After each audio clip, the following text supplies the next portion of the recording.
Another topic of research that lends itself really well for virtual reality applications is, of course, the topic of language learning.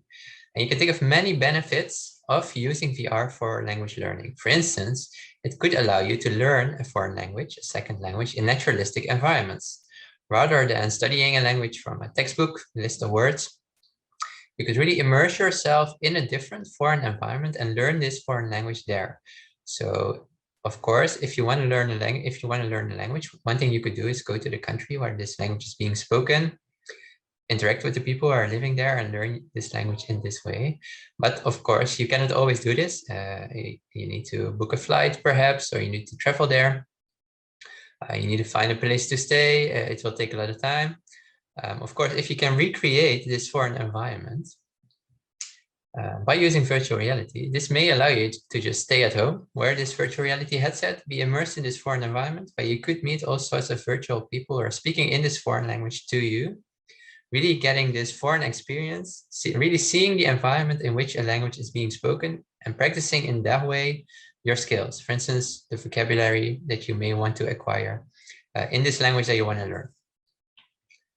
Another advantage is that it can really allow for personalized learning. So if you want to practice just some jargon, for instance, in this foreign language, some very specialized part of the language, say, for instance, you want to practice how to order some bread in a bakery in France. Of course, you can try to learn this from a textbook, but wouldn't it be nice if you just could enter a virtual bakery, practice how to order something there, and then really in 3D, in a very natural situated environment, practice what you should do. And then if you make a mistake, perhaps you don't get the right kind of bread that you would like, so you can try again, etc. So it really allows for personalizing the learning experience that you want to have. It's potentially more engaging.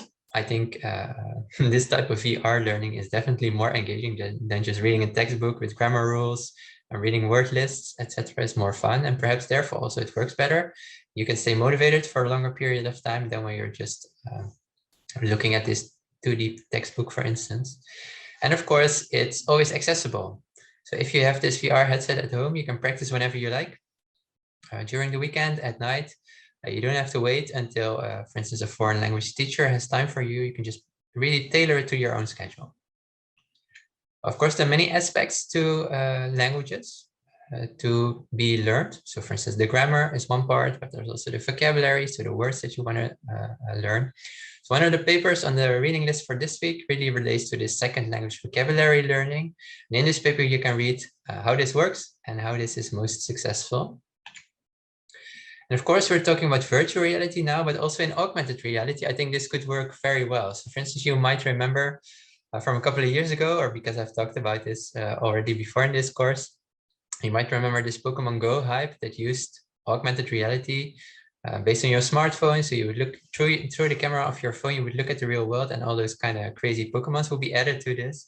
And they would have all those names, right? And what struck me is that people really memorize those names. So they really very quickly recognize all these crazy Pokemons with those new names. It's really a bit like learning a foreign language vocabulary, right? So you really learn those new lexical items, those new names, like this one here, Dragonite, and you sort of link this to a certain entity, to a certain object, or to a certain animal in this case.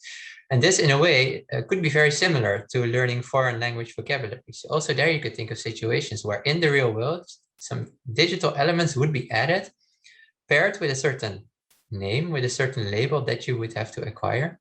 And this way, it's sort of an interactive, fun, augmented reality way, potentially, to also study foreign language vocabulary. You can imagine situations where you would do this on the basis of so-called 3D object databases, or all those databases with 3D objects.